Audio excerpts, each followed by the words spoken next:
Action of alcohol on internal organs. Action on the stomach.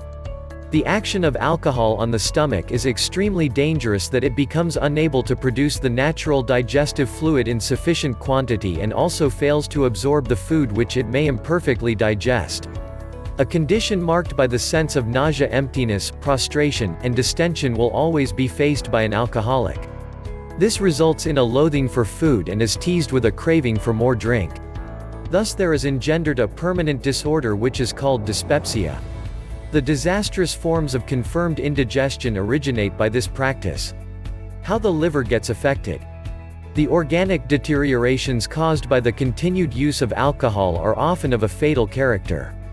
The organ which most frequently undergoes structural changes from alcohol is the liver. Normally, the liver has the capacity to hold active substances in its cellular parts. In instances of poisoning by various poisonous compounds, we analyze the liver as if it were the central depot of the foreign matter. It is practically the same with respect to alcohol. The liver of an alcoholic is never free from the influence of alcohol and it is too often saturated with it. The minute membranous or capsular structure of the liver gets affected, preventing proper dialysis and free secretion. The liver becomes large due to the dilatation of its vessels, the surcharge of fluid matter, and the thickening of tissue. This follows the contraction of the membrane and shrinking of the whole organ in its cellular parts. Then the lower parts of the alcoholic become dropsical owing to the obstruction offered to the returning blood by the veins. The structure of the liver may be charged with fatty cells and undergo what is technically designated fatty liver. How the kidneys deteriorate. The kidneys also suffer due to the excessive consumption of alcohol. The vessels of kidneys lose elasticity and power of contraction. The minute structures in them go through fatty modification. Albumin from the blood easily passes through their membranes. This results in the body losing its power as if it were being run out of blood gradually. Congestion of the lungs. Alcohol relaxes the vessels of the lungs easily as they are most exposed to the fluctuations of heat and cold.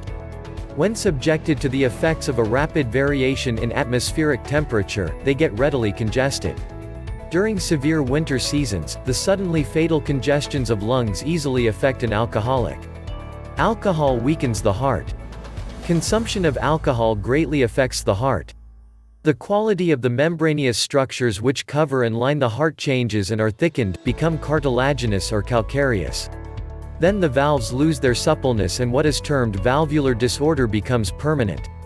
The structure of the coats of the great blood vessel leading from the heart share in the same changes of structure so that the vessel loses its elasticity and its power to feed the heart by the recoil from its distension, after the heart, by its stroke, has filled it with blood.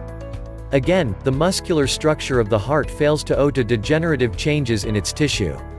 The elements of the muscular fiber are replaced by fatty cells or, if not so replaced, are themselves transferred into a modified muscular texture in which the power of contraction is greatly reduced. Those who suffer from these organic deteriorations of the central and governing organ of the circulation of the blood learn the fact so insidiously, it hardly breaks upon them until the mischief is far advanced.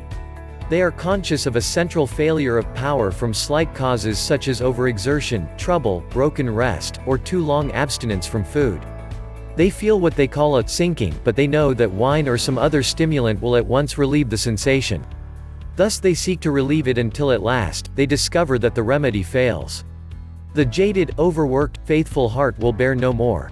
It has run its course and the governor of the blood streams broken. The current either overflows into the tissues gradually damming up the courses or under some slight shock or excess of motion ceases wholly at the center.